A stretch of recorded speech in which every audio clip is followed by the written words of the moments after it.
This is how to draw good circles. Drawing circles is helpful if you want to draw a Kirby, but also just in general, you need to be able to draw lines and shapes to draw anything. But before we begin, I'll just show you a quick little circle hack that is not really that useful in most cases, but one thing you can do is get 2 drawing utensils and place one down in the middle of the paper, and then with this one you will just put it onto the paper and rotate your paper all the way around,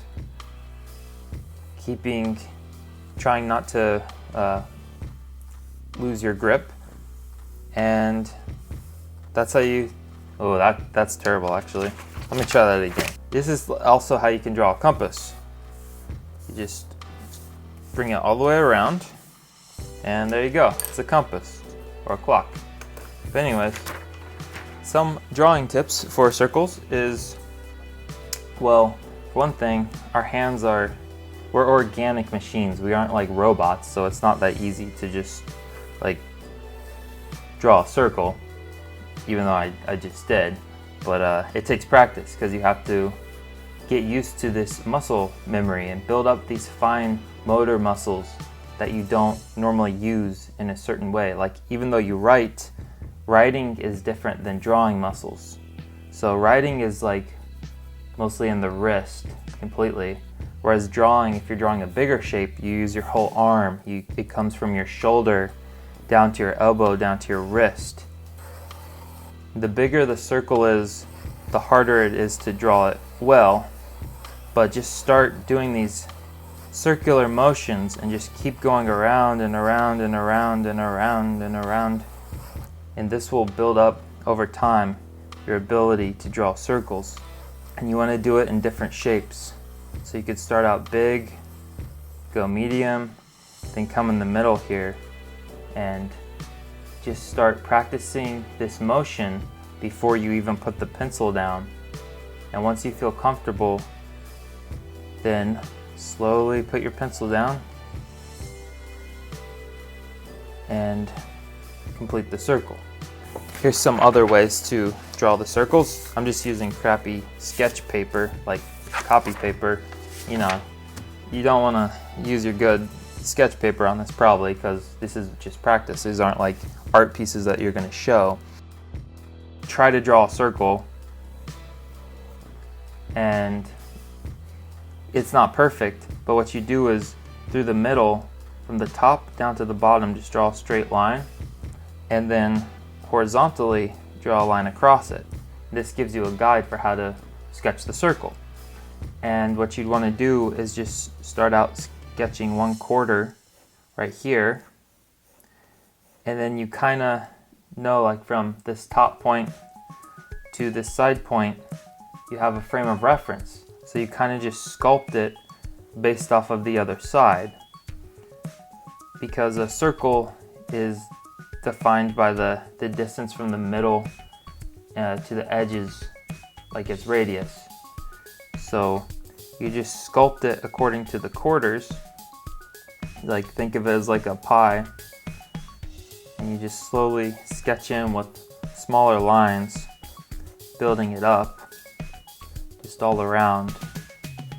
And if you want, you can clean it up with an eraser, but just start practicing. Just draw some X's,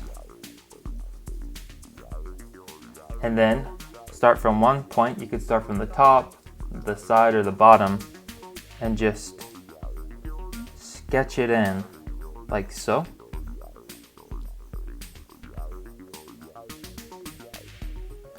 You also notice this is kind of the basis for faces too.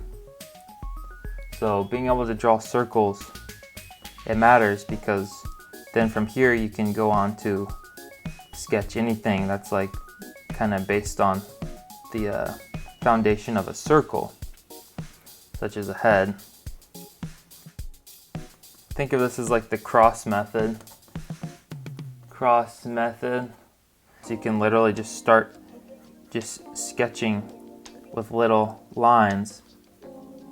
Just start creating a circle that way. Then go over it. Also, like when you're doing final line work, it's better to just like do a continuous motion as opposed to like starting and stopping super slow, because then if you just go too slow, it'll make your lines more wiggly, you know, like a potato. It's no good. So you need to like develop an ability to know how fast or how slow you should be going when you're drawing. Because if you go too fast, you might lose accuracy, but if you go too slow, then you're gonna introduce wiggles.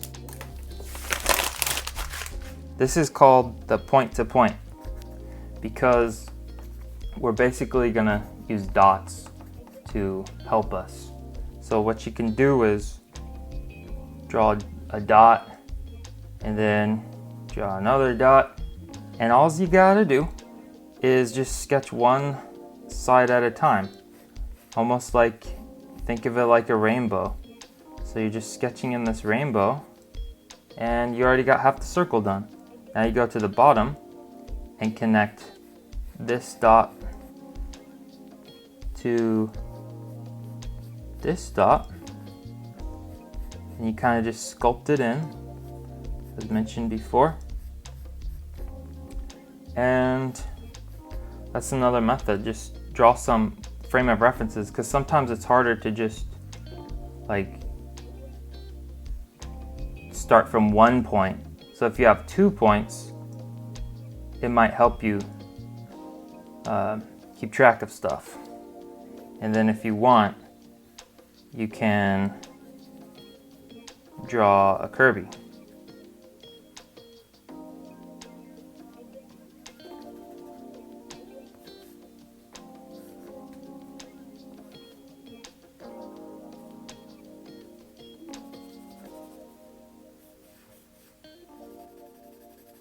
That's how you draw Kirby. Again, it's a matter of just practicing over and over, but a good thing to do is to practice drawing different size circles, like I said. So you just want to take a sketch page and just draw like a whole row of tiny circles. And these ones I'm drawing clockwise.